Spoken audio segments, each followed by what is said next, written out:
छूट मिलने के बाद हरियाणा के रोहतक में दुकानें खुलने से व्यापारी खुश दिखे। वहां शराब और सैलून को छोड़कर सभी तरह की दुकानें खोल दी गई।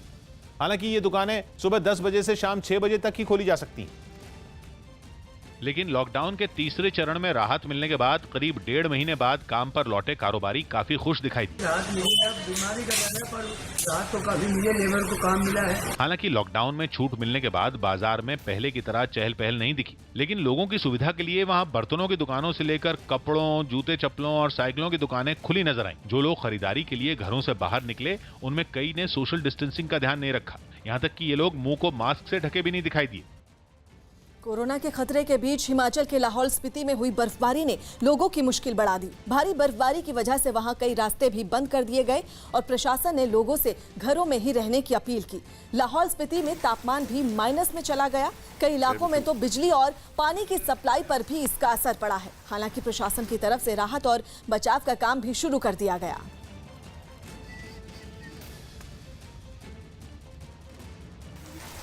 लॉकडाउन में रियायत मिलने के बाद कर्नाटक की राजधानी बेंगलुरु में कुछ फैक्ट्रियों में काम फिर से शुरू हो गया। अर्थव्यवस्था पटरी पर लाने के लिए केंद्र सरकार की तरफ से राज्यों को कुछ शर्तों के साथ उद्योग शुरू करने की इजाजत दी गई, जिसके बाद बेंगलुरु में फैक्ट्रियों में बड़ी संख्या में कर्मचारी काम पर लौट आए। नियमों का पालन करते हुए फैक्ट्री में कोरोना वायरस से निपटने के सख्त इंतजाम दिखे। सभी कर्मचारियों के मुंह मास्क से ढके नजर आए और उनके बीच जरूरी फासला बनाए रखने के लिए जमीन पर सफेद गोले बनाए गए। इसके बाद कतार में खड़े लोगों के हाथ सैनिटाइजर से साफ कराए गए। उनका तापमान भी मापा गया। सिक्योरिटी तब आते चेक करने के लिए मास्क डालना ही पड़ता है। सैनिटाइजर 3 दिन में 3 टाइम देते हैं।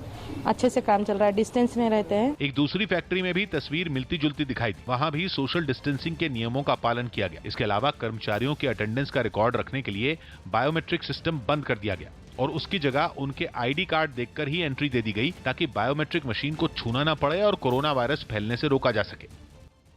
ब्रिटेन के यॉर्कशायर में एक तेज रफ्तार कार ट्रक से टकराकर हवा में उछल गई। लॉकडाउन लागू होने की वजह से सड़क खाली पड़ी थी, जिसका फायदा उठाते हुए एक कार सवार ने वहां से गुजर रहे ट्रक को ओवरटेक करने की कोशिश की, लेकिन वो ट्रक के पिछले हिस्से से टकरा गया। टक्कर लगते ही कार हवा में उछल गई और कलाबाजियां खाते हुए सड़क के दूसरी तरफ जाकर पलट गई। हालांकि कई बार पलटने के बाद कार दोबारा सीधी खड़ी हो गई। इस दौरान वहां से गुजर रहा एक आदमी कार की चपेट में आने से बाल बाल बच गया। सूरत के ग्रामीण इलाकों में बड़ी संख्या में दिहाड़ी मजदूर अपने गांव जाने की जिद लेकर सड़कों पर उतर आए। हालात पर काबू पाने के लिए पुलिस को कड़ी मशक्कत करनी पड़ी और हालत ये हो गई कि पुलिस और मजदूरों के बीच झड़पें शुरू हो गईं। एक तरफ बड़ी संख्या में जमा मजदूरों की तरफ पुलिस ने आंसू गैस का एक गोला छोड़ा। भीड़ को हटाने के लिए एक पुलिस वाले ने हाथ से ही आंसू गैस का एक और गोला उछालकर भीड़ की तरफ फेंका। पुलिस का यह एक्शन गुस्साई भीड़ की पत्थरबाजी के बाद शुरू हुआ। लोगों के पथराव में सड़क पर खड़ी एक कार कबाड़ में बदल गई। पुलिस का एक्शन शुरू होने के थोड़ी ही देर में हालात काबू में आते दिखे। फिर पुलिस वालों ने घूम घूम कर आसपास की गलियों से हंगामा करने वाले लोगों को ढूंढना शुरू कर दिया। थोड़ी ही देर में पुलिस वाले कुछ लोगों को पकड़कर लाते दिखाई दिए। कुछ पुलिस वाले पकड़े गए लोगों पर लाठियां चलाते भी दिखे। हंगामा करने और पुलिस पर हमला करने के आरोप में कई लोगों को पुलिस ने पकड़ लिया। हम लोग मारधर में नहीं थे, मेरा पर्चा दे दीजिए। हम लोग चुपचाप बैठ के टीवी देख रहे थे, ये लोग पकड़ के ले गया। पुलिस की इस कार्रवाई के बाद काफी देर तक इलाके में तनाव बना रहा। लेकिन सूरत के गांव में ही नहीं, सूरत के शहरी इलाकों में भी बड़ी संख्या में मजदूर सड़कों पर उतर आए, जिसके बाद हालात संभालना पुलिस के लिए मुश्किल हो गया। हालांकि सूरत के शहरी इलाकों में लोगों का प्रदर्शन हिंसक नहीं हुआ, लेकिन इतनी बड़ी तादाद में सड़कों पर उतरे लोगों की वजह से कोरोना वायरस का खतरा बढ़ने लगा। सड़क पर उतरे लोग सरकार से अपने गांव पहुंचाने का इंतजाम करने की मांग करते रहे। दूर दूर तक सड़कों पर जमा भीड़ ऐसी दिखने लगी जैसे संकरी गलियों से किसी सियासी पार्टी की रैली निकल रही हो। थोड़ी ही देर में एक बड़े चौराहे पर भीड़ जमा हो गई और पुलिस के अधिकारी लोगों को समझाने की कोशिश करते दिखे। आंध्र प्रदेश के गुंटूर में शराब की दुकानों पर सोशल डिस्टेंसिंग का पालन कराने के लिए पुलिस ने एक अनोखा तरीका अपनाया। पुलिस ने लोगों से कहा कि वो शराब की दुकानों पर छाता लेकर आएं और लोगों ने पुलिस की इस अपील का पालन भी किया। शराब की एक दुकान के बाहर लोग छाते लेकर खड़े दिखाई दिए। हाथों में छाते होने की वजह से लोगों के बीच 3 से 5 फीट की दूरी अपने आप बन गई।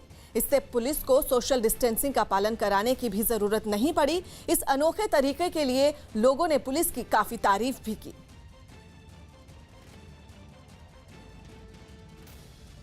लॉकडाउन में शराब की बिक्री पर छूट मिलते ही यूपी के कई जिलों में शराब की दुकानों में लंबी लाइनें लग गई। कई जगहों पर तो सोशल डिस्टेंसिंग का भी पालन नहीं हुआ और लोग एक दूसरे के बेहद करीब खड़े हुए दिखने लगे। हापुड़ में दिन की शुरुआत होते ही शराब की दुकानों के बाहर लंबी लाइनें दिखने लगी। ये दिखना भी बंद हो गया कि लाइन खत्म कहां हो रही है। दुकानों के बाहर कुछ लोग घेरों में खड़े हुए भी दिखे, लेकिन थोड़ी आगे बढ़ते ही सोशल डिस्टेंसिंग खत्म हो गई।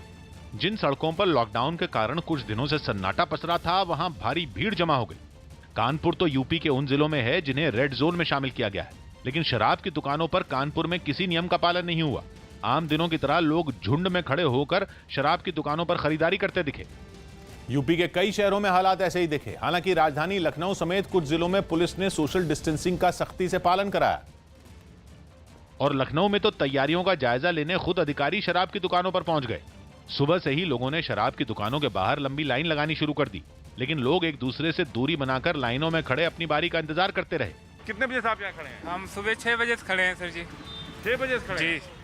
कितने बजे दुकान खुली है? ये खुली है 10 बजे से। लगता है काफी वो दिन से इंतजार जी कर जी रहे थे। जी, आज नहाएंगे पूरा।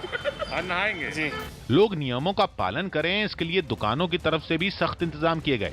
हमने पहले बाहर बैरिकेडिंग कर दी है, उसके बाद क्यू मैनेजर भी लगा दिए हैं और सोशल डिस्टेंसिंग के लिए हमने मार्किंग कर दी है ताकि लोग इधर से उधर वो 6 फीट की हमारी वो जो डिस्टेंसिंग है वो मेंटेन रखें। दिल्ली के पास गौतम बुद्ध नगर जिले में भी शराब के ठेकों के बाहर लंबी लाइनें लगी रहीं। यहाँ पर बाकायदे कुछ सर्कल्स भी यहाँ पर बनाए गए हैं, लेकिन जितनी भीड़ आ गई है उस भीड़ के मुताबिक उतने ज़्यादा सर्कल नहीं है। शायद प्रशासन ने भी नहीं सोचा होगा कि भीड़ इतनी ज़्यादा हो जाएगी यहाँ पर, और इसीलिए आप देख रहे हैं जिले के जो आला अधिकारी हैं यहाँ पर वो मौके पर मौजूद हैं सोशल डिस्टेंसिंग को मेंटेन करवाने के लिए।